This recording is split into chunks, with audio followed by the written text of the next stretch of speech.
The sun in California had just begun to rise when the cameras started rolling, capturing the soft glow creeping across the skyline and landing on Manon and Anthony's newly rented apartment. From outside, it looked perfect, modern, polished, and enviably located, but inside, the tension was thick enough to slice. Manon stood by the kitchen island, staring at the bills spread in front of her like a battlefield of numbers, deadlines, and stress. Her perfectly manicured fingers tapped sharply against the countertop, each tap echoing her frustration. Anthony walked in, yawning, stretching, completely unaware of the storm waiting for him. "Morning, babe," he said casually, heading toward the fridge. Manon didn't look up. "We need to talk." He froze with the refrigerator door halfway open. Nothing good ever came from Manon saying those 4 words that early in the day. "Okay," he said slowly, closing the fridge and walking over. "What's wrong?" Manon finally lifted her gaze, her hazel eyes burning with frustration. "These bills, this apartment, this whole house situation. Anthony, we can't keep living like this." Anthony blinked. "Living like what? We're fine."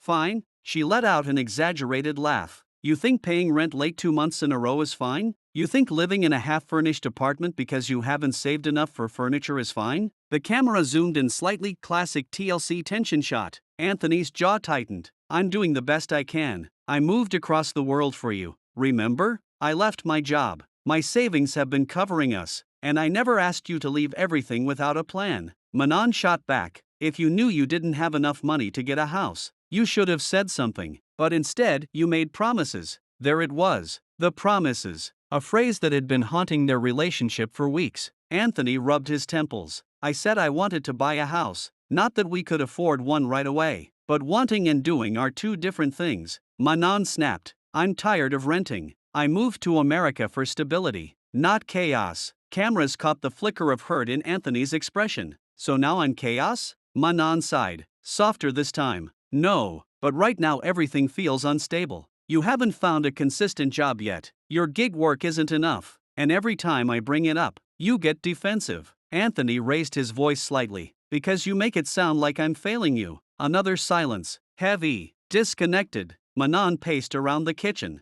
her heels clacking against the hardwood floor. "We need a real plan, a real budget, a real future, not dreams floating in the air." Anthony stepped forward, trying to meet her halfway. "Then let's make one, together." But Manon wasn't ready to soften yet, not when her emotions were boiling over. "I told you last month I wanted to look at houses," she said, "and you said soon." "Well, Anthony, soon is becoming never. You're rushing." Anthony argued. "Everything doesn't have to happen in the first year." "I'm not rushing," Manon cried, her voice cracking. "I just want to know you're serious about building something real here." Confessional cutaway. Manon. The producers had barely sat her down before Manon's emotions spilled. "I feel like Anthony talks big but doesn't follow through," she said, wiping her eyes. "I didn't come all this way to start from zero. I want a home. I want security. I want a future. And right now, it feels like I'm the only one fighting for it." Confessional cutaway. Anthony. Anthony leaned back in the chair, looking exhausted. "I love Manon, but she wants everything immediately. A house, savings, stability.